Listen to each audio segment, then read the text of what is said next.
welcome to episode 1 of a brand new series on my channel, where we will be building the city of Weissburg. As the name suggests, this is a German themed build, but we will also take a lot of inspiration from other parts of Central Europe. As you can see, I'm doing this build in Cities Skylines 1, because as of right now, there are nowhere near as much assets on CS2, and also partly because I want to show you that CS1 is still a very fun game to play, and you can do a lot of cool stuff with it. Now to start off, let me tell you a bit more about the city of Weissburg. Weissburg was founded over 600 years ago, and because of that it has a rich history with buildings from a lot of different eras standing right next to each other. It thanks its name to a big white castle that was built on a hill close to the historical center, which is still largely intact as of today. We won't build that castle in today's episode, so for now you'll just have to keep it in mind, but I wanted to mention it so you already know the backstory of the name. The city is located in the Northern Alps, which you can probably tell from the mountains that are significantly higher than in the rural Germany region that I was building in my previous series. That said, just like I mentioned earlier, I don't want to limit myself to only the German style and will also incorporate some builds that are inspired on other parts of Central Europe. What you just saw me do was place the buildings around the somewhat central square of this historical center. And you might have noticed that the roads around the square, so to say, are not really lined up in a square. That is because in a lot of these historical old European centers, pretty much no road is really locked to the grid or straight or by any means lined up parallel to another road, which is why I intentionally placed these buildings on a little bit of an angle so that the central plaza here isn't perfectly a square, which happens a lot in these old towns. To further demonstrate that this city center isn't particularly new, I added some ivy to this wall next to the general decorations like kiosks on the side and a cross to show that this is part of the church. A part of being really nice decorations, these details also mask a bit that, although this is a great church asset, the sharpness of the textures when you zoom in isn't as great as the buildings around it. Nevertheless, because this is a great asset, especially if you look at it from a distance, I still wanted to include it, so I had to resort to a little bit more detailing measures to make it fit in a bit more.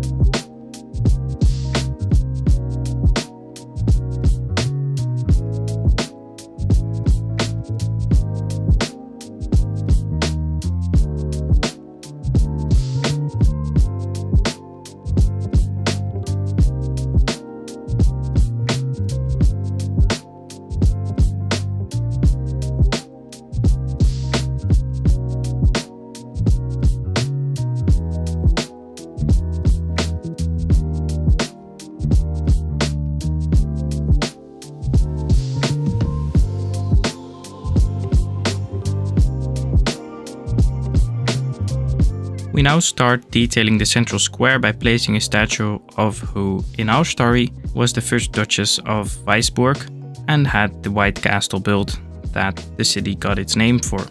We then continue by adding brick decals to cover the pavement because, let's be honest, what is a central square without bricks? We might even expand the bricks to the street that is on the bottom of your screen right now, but I'll leave that decision for when we will be building the waterfront and see what fits best to what we're building there. So for now, we'll keep the street asphalted. So one decision I made for this series compared to the Rural Germany series is that I want to add a few moving camera shots here and there to further demonstrate what I'm detailing, opposed to the almost full static camera that I had in the last series. I think that adds a little bit of background of the many times I have to zoom in, align some stuff, zoom out again. But I hope it doesn't get all too shaky for you watching, so just let me know if it gets too messy and I'll just revert to using all static camera shots again. The next thing that we're doing here might be a little controversial one. We're adding trees to the central square. If you look at a lot of central squares in especially Germany, they are just plain bricks with a statue and maybe some benches here and there, and maybe a few bushes or trees on the sides of it. I find that a bit boring, and because I want this city to still have a lot of trees and greenery, I decided that I would still add some trees. Maybe it's not the most realistic thing ever, but it looks better in my opinion, so we're just gonna do it. Let's not forget to add some bollards to separate the square from the street and make the square a full pedestrian zone. And then, before going to the next building part, I'm going to show you a few scenic shots of this central square.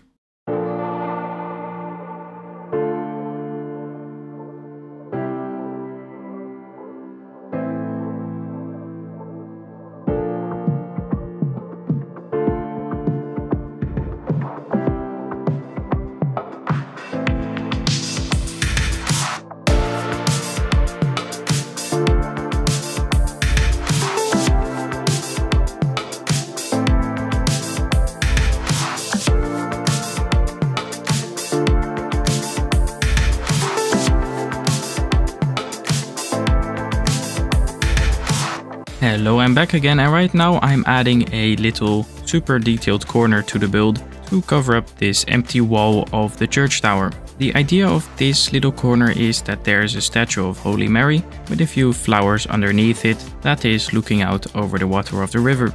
Finding these little corners with statues is extremely common in European cities, and again, I love to add these detailed little corners. So yeah, just enjoy the process of making it.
For the next part of this video, we will focus on building one of these narrow, old streets in the heart of the city center that tourists love walking through.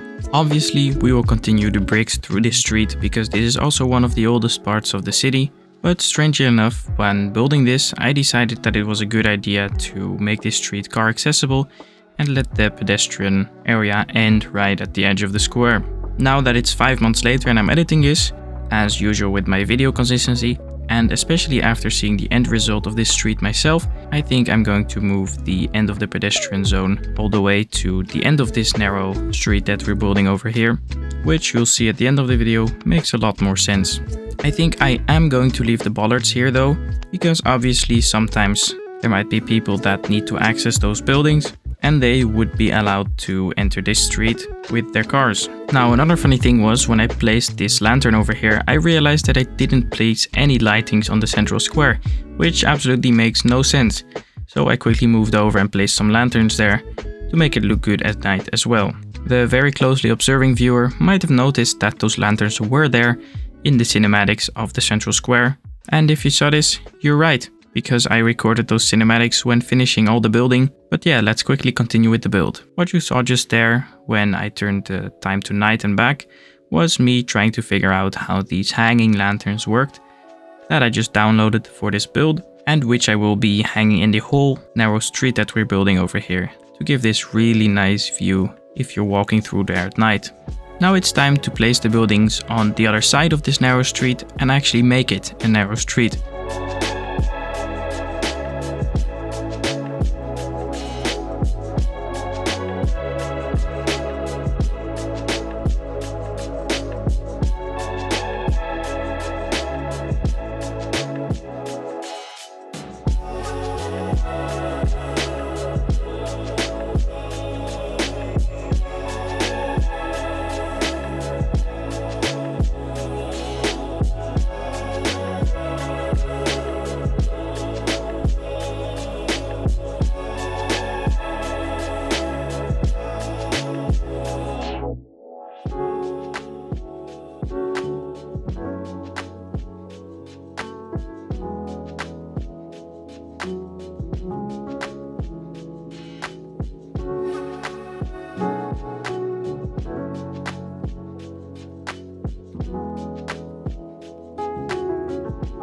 Additionally to finishing the narrow street, you just saw me place some bricks on this small second square of the day and placing some ivy to decorate this building a bit more.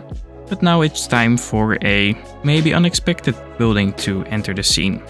Yes, that's right, the thing you find in every European town center, a fast food restaurant. You see it happening in a lot of European cities. People that spend a whole day strolling through the city, visiting some nice landmarks and hopping into the McDonald's for a nice snack or maybe even a quick dinner. Obviously there are a lot of fancy restaurants in those towns as well, but here I really wanted to highlight the presence of these fast food restaurants in almost every busy place. After placing a few benches and umbrellas on the terrace, we can move on to decorating the second square of the day. The idea is the same. There's a statue in the middle, some bollards around it, and a few trees and bushes here and there to further decorate the place. So just enjoy the time lapse of the decoration process.